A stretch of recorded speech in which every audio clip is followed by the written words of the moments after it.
প্রয়াগে ডুব দিয়ে স্নান করে বলেছিলেন তুলনাহীন ব্যবস্থাপনা। ত্রিবেণীতে মাথায় জল ছিটিয়ে বললেন দারুণ। হুগলির সাংসদ রচনা বন্দ্যোপাধ্যায়ের পোশাকেও ছিল চমক। প্রয়াগরাজে সরস্বতী পুজোর দিন পুণ্য স্নান করেছিলেন গেরুয়া কাপড়ে। আজ ত্রিবেণী কুম্ভে উপস্থিত হলেন সবুজ শাড়িতে। বললেন, আমি কালার থেরাপি করি।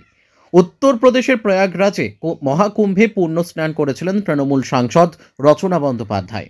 সেই স্থানের ভিডিও তার সামাজিক মাধ্যমে দিয়েছিলেন। আর ত্রিবেণী কুম্ভে এসে এ কথাই বললেন তিনি।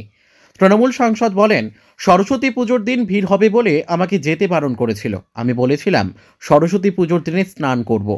ওখানে খুব ভালো ব্যবস্থাপনা ছিল। অনেকটা দূরে গাড়ি রেখে পায়ে হেঁটে যেতে হয়েছিল। ওরা আগে যে দুর্ঘটনা হয়েছিল তখন হয়তো সেই ব্যবস্থাপনা ছিল না, তবে আমি যেদিন গেছি সেদিন খুব ভালো দেখেছি। এরকমটা নয় যে ভিআইপি গেলে তার জন্য আলাদা ব্যবস্থা করে ঢুকিয়ে দেবে, কারণ সেই ব্যবস্থা আমি দেখিনি। ওখানে দুর্ঘটনা হওয়ার পর ওখানকার সরকার হয়তো আরও বেশি তৎপর হয়েছে। কোটি কোটি লোক ওখানে গেছে।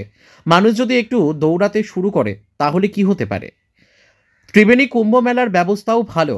সব দপ্তর মিলে একসাথে কাজ করছে। প্রাণের ঘাটগুলোর একটু সংস্কার করা প্রয়োজন। আমি আমার সাধ্যমতো চেষ্টা করব।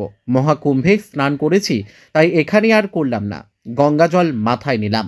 আজ মাঘী পূর্ণিমা। আমার সংসদ এলাকায় যদি না যাই তাহলে কি করে হয়? প্রয়াগরাজে গেরুয়া পোশাক ছিল আর ত্রিবেণীতে সবুজ কেন? এই প্রশ্নে রচনা বলেন, আজকে বুধবার আমি সবুজ পরি, আর তাছাড়া আমি কালার থেরাপি করি। Bureau report, rising Bangla. আছে তার 3 তারিখে একটি শুভ দিন ছিল এবং আজকে মাঘী পূর্ণিমা, আরো একটি দারুণ শুভ দিন। এই দুটো দিনই আমি গঙ্গায় আসতে পারলাম এবং গঙ্গা মাকে প্রণাম করতে পারলাম, গঙ্গার জল মাথায় নিতে পারলাম, এত মানুষকে আনন্দ দিতে পারলাম। প্রচুর মানুষের ঢল এখানে আপনারা সবাই দেখতেই পাচ্ছেন। পরিমাণে ভিড় এখানে একদম, কিন্তু তারপরেও আমি এখানে এসে আসতে পেরেছিলাম। সবাই খুশি হয়েছে, এটাই সব থেকে বড় কথা। খুবই ভালো, খুবই ভালো, খুবই ভালো ব্যবস্থাপনা এবং সবকিছু ভীষণ সিস্টেমেটাইজ হয়েছে। সুন্দর করে লাইন দিয়ে সবাই যাচ্ছে, খুবই ভালো।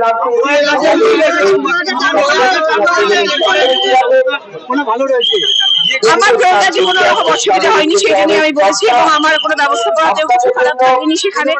আর আমাদের এখানে দিদি সবকিছু সুন্দর তৈরি করেছেন এবং সব মানুষ যাতে ভালোভাবে দর্শন করতে পারেন সেই ব্যবস্থাও করছেন। ওখানে তো চান করলেন, এখানে কি চান করার কোনো না? ওখানে যেহেতু চান করেছি সেহেতু এখানে আর চান হয়নি, কিন্তু গঙ্গার জল মাথায় নিলাম এবং সবাই একসাথে জলে ডুব মারলাম। মানে ডুব মারলাম না, জলে পাও ভিজে গেছি আমি। দেখো, গঙ্গার জল একটু খোলা হবে, কারণ মাটি ভিজে থাকে, তার সাথে গঙ্গার জলকে মনে করো সুইমিং পুলে সব জায়গায় গঙ্গার জল একই রকম। এই যে গঙ্গার ঘাটগুলো অনেকটা দিয়ে আছে, খারাপ হয়ে আছে, হ্যাঁ, সে তো সেই লড়াই তো চলছেই আমার, এবং আগামী দিনেও চলবে। গঙ্গার ভাঙন বলো, গঙ্গার পার সারাই করা বলো, এই নিয়ে তো আমি আওয়াজ তুলেছি এবং আগামী দিনেও সেই আওয়াজ জারি থাকবে। না, আগে কখনো আসেনি, এই প্রথম আসলাম এবং আমি ভাগ্যবতী যে আমার সংসদ হওয়ার পরে কুম্ভ মেলা এলো। এটা আমার সব থেকে বড় কথা। কেন্দ্র এবং রাজ্য একাধিক দুর্দান্ত, দুর্দান্ত। কথায় ব্যাখ্যা দিতে পারবো না যে আজকে এত বড় একটি আয়োজন সবার মিলিত প্রচেষ্টা সম্ভব, এবং সেটা প্রমাণিত হচ্ছে সর্ব জায়গায় যে এত সুন্দরভাবে সব সিস্টেমেটিক্যালি সবকিছু হচ্ছে।